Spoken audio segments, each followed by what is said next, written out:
Η Νέα Μάκρη είναι πόλη της βορειοανατολικής Αττικής. Ανήκει διοικητικά στον Δήμο Μαραθώνα και έχει την μεγάλη τύχη να διαθέτει μια πλούσια βιομηχανική ιστορία.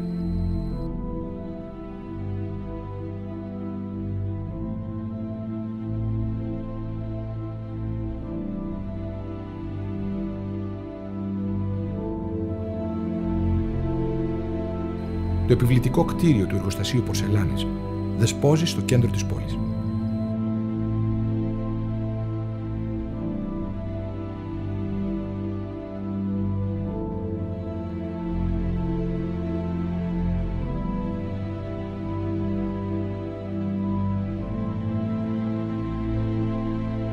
Σήμερα δυστυχώς έχει απομείνει μονάχα ως ένα αποτύπωμα προσπάθειας εξυγχρονισμού των ανθρώπων.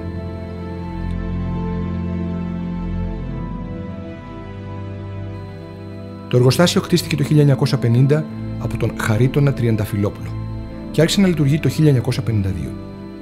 Παρήγαγε προϊόντα πορσελάνης για ηλεκτρολογική χρήση, κυρίως μονοτήρες χαμηλής και υψηλής τάσης, ασφάλειες και πολλά άλλα. Αργότερα επεκτάθηκε στην παραγωγή πυρότουβλων και άλλων πυρήμαχων προϊόντων. Για μεγάλο διάστημα ήταν ο προμηθευτής ηλεκτρολογικού υλικού της ΔΕΗ. Οι πρώτες ύλες προέρχονταν από ιδιόκτητα ορυχεία στο νησί της Μήλου. Εργάτες της επιχείρησης ήταν άνθρωποι από την γύρω περιοχή της Νέας Μάκρης, του Μαραθώνα και του Γραμματικού.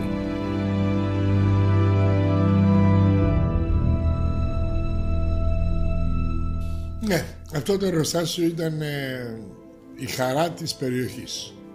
Η οικονομική χαρά, η ευχαρίστηση της εργασίας. Εγώ βέβαια δεν δούλεψα ποτέ εκεί, αλλά ήταν κάθε μέρα δουλεύανε άλλοι άνθρωποι, πολλοί φίλοι μου. Εγώ ήμουν ψαράς. Και όταν λέγαμε ότι είχε δουλειά το εργοστάσιο, το βλέπαμε μέσα στη θάλασσα που κάπνιζε.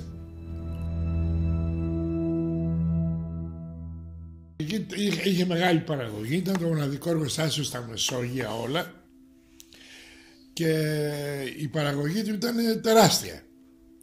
Οικονομική ευρωστία η περιοχή, γιατί τότε ο Μαραθώνας δεν είχε αυτή την ευρωστία, τα ζαρζαβατικά που λένε. Η είσοδος του εργοστασίου ήταν μια μεγάλη πλατεία με κάτι τεράστια δέντρα, τα οποία πολλές φορές οι Αθηναίοι ερχόντουσαν και κάνανε πικνίκ με κουρελού που λέγαμε παλιά στα δέντρα μπροστά στο εργοστάσιο τις Κυριακές.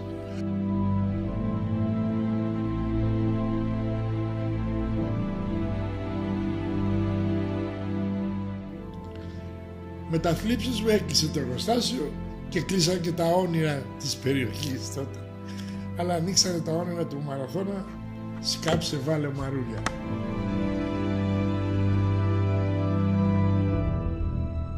Εμείς περίπου το 1954 ερχόμασταν έτσι εκτάκτως εδώ και δουλεύαμε για κανένα χαρτζηλίκι σαν παιδιά τότε. Η λειτουργία του εργοστασίου σταμάτησε οριστικά το 1969. Ο λόγος? Ο μεγάλος όγκος δανείων στην Τράπεζα Πειραιώς. Αυτή η καμινάδα, τα τούμπρα τα οποία έχουν χτιστεί, είχαν κάνει ένα ειδικό καλούπι, τριγωνικό, τα οποία τα φτιάξαν εδώ πέρα τότε τα κεραμοποιεία. Σήμερα σε εμφανή εγκατάλειψη αναζητά ένα ρόλο. Αποτελεί για την πλειοψηφία των κατοίκων του Δήμου ένα μόνιμο ερωτηματικό. Έλλειψη οράματος ή έλλειψη διάθεσης? Ωστόσο μέχρι σήμερα, παρά τις προσπάθειες που έχουν γίνει, εξακολουθεί να παραμένει ένα εγκαταλελειμμένο κομμάτι της ιστορίας στη Νέα Μάκρη.